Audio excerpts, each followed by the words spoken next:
Hi, welcome to Kim After 50. My name is Kim, and on this channel I am just talking about all things midlife pivots. Everything that's been involved in my midlife pivot after having just turned 50, just got a divorce, deciding to take my life back, get healthy, lose some weight, and travel and see and do all the things as often as possible. I typically travel 2 to 3 times a month, and on this channel I share those travels with you. I also share travel tips with you and everything I'm learning throughout this pivot. So if any of that sounds like something that you might be interested in, go ahead and hit the subscribe button. We love to have you. Welcome, welcome, welcome. Today I want to talk about safety when solo traveling.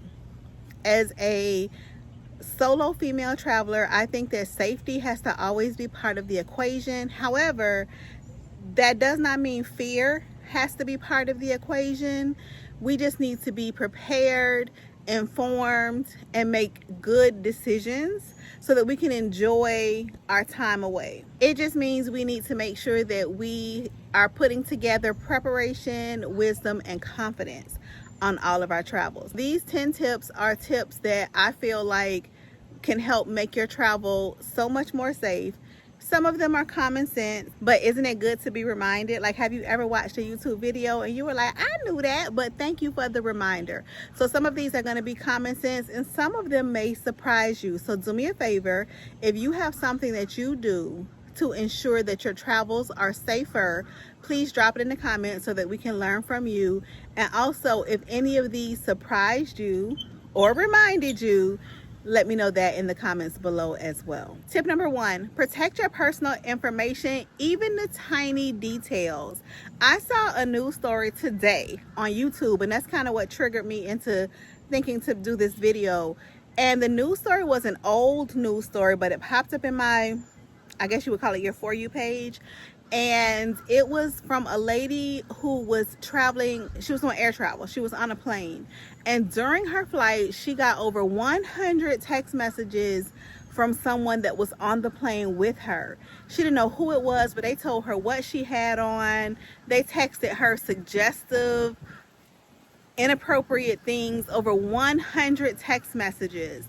Come to find out, it was an airline employee who happened to see her information on her luggage tag on her bag. So they had her phone number. She said they had her home address, and I don't know what happened. She said she's suing the airline. I don't know how that worked out, but it just reminded me, like, make sure that your information is not visible even on your luggage tag. And then that reminded me of something I learned recently on Margaritaville at Sea. So when you travel on cruises, most cruise lines, you're going to get a little room key like this. These are they unlock your cabin doors, but it's also like your charging. You charge all of your purchases on board by using this room key, because cruises everyone that I know of is cashless. So you use your room key and it charges your onboard account. So when I was on Margaritaville at Sea Paradise recently, she pointed out to me, oh, this is the old one. This is not my most recent Margaritaville at Sea card. This is from a few cruises ago. But the check-in person pointed out to me that this number is your cabin number. Now, I could not find where Carnival does the same thing. As far as I know, Carnival does not do that. I've never seen my cabin number on my Carnival card. But this number is your cabin number. The only thing missing is your floor. So that, on this particular cruise, I was in 141. If I was on the 7th floor, it would be 7141. If I was on the 6th floor, it would be 6141. And so keep that in mind, because I don't like that. Because there's only so many floors on that ship. It's a small ship. And if a person was really determined, they could find where you are. So keep those luggage tags, keep your sail and sign cards, keep all of your personal information personal, okay? Tip number 2, I am so bad at this.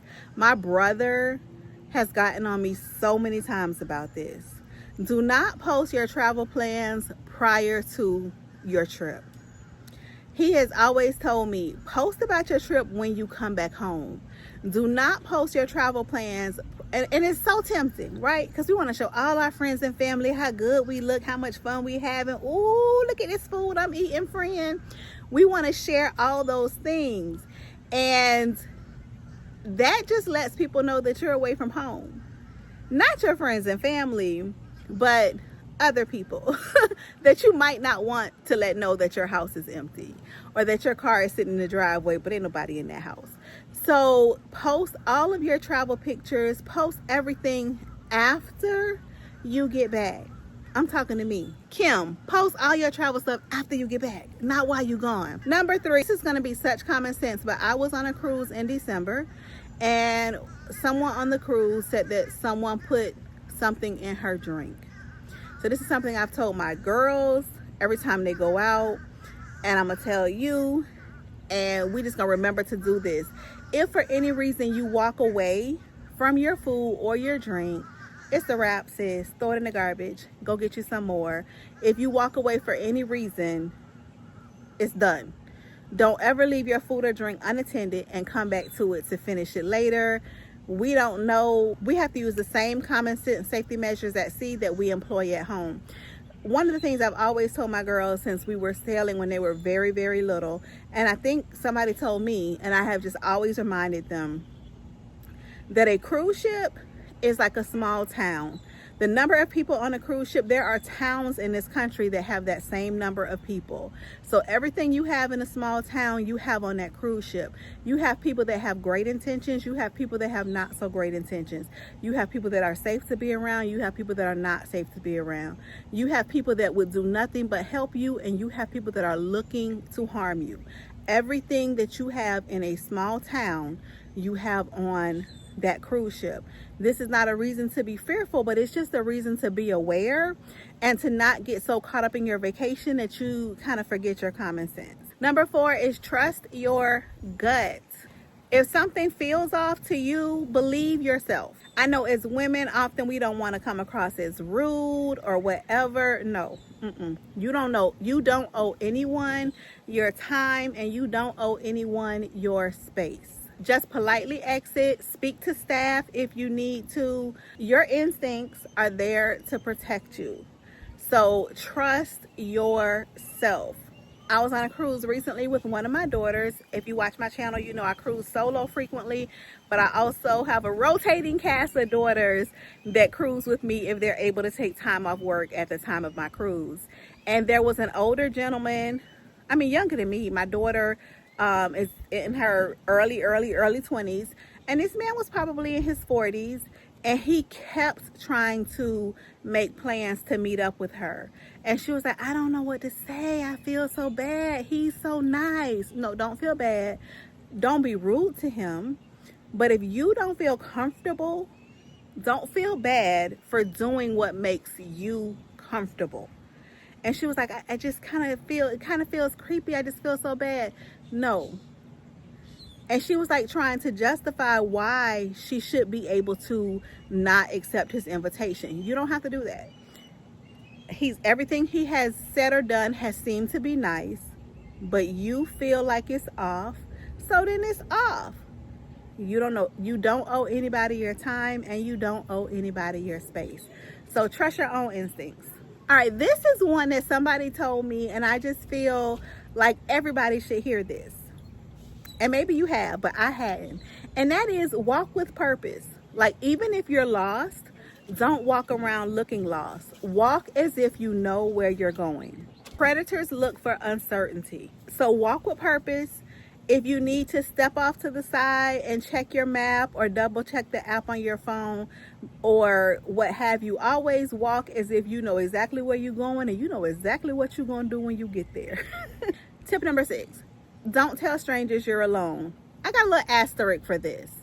I'm going to go back to number 4, which is trust your gut, trust your instincts. Sometimes you meet other solo travelers and you're just having a good time and you feel safe sharing that you're traveling alone.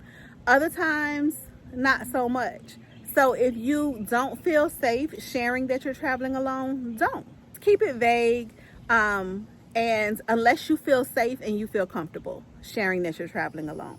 Number 7 is that you can purchase a portable door alarm from Amazon. They're cheap, they're lightweight, they're easy to pack, and it's just an added layer of safety when you're in your cabin, whether it's for the night or just taking a nap or just relaxing.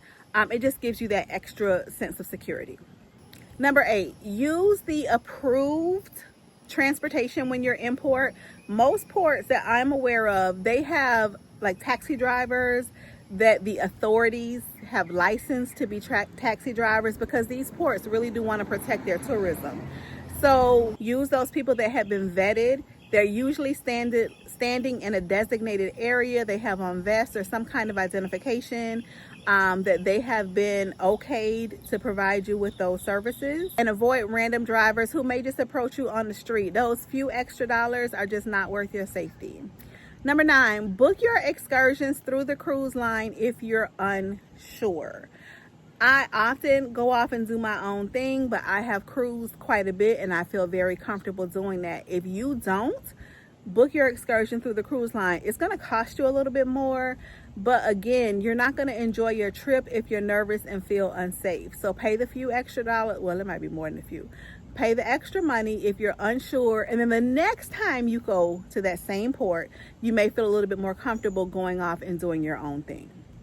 Number 10 is to screenshot important information like your cabin number, your port agent's information, what time you have to be back on the ship.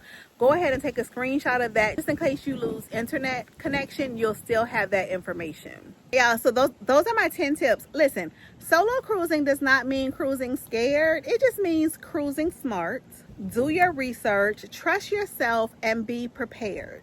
The most important thing is have a good time. You deserve to feel free, relaxed, confident, and safe when you're out there on the ocean or in your cruise ports. Again, if you haven't already, please go ahead and subscribe to the channel. If you have a safety tip, please drop it in the comments. Let's all learn from each other. Y'all know scripture tells us that we are better together. So thank y'all so much for watching. I will see y'all on the next video. Maybe one day at sea or somewhere else in this big, beautiful world. Bye-bye.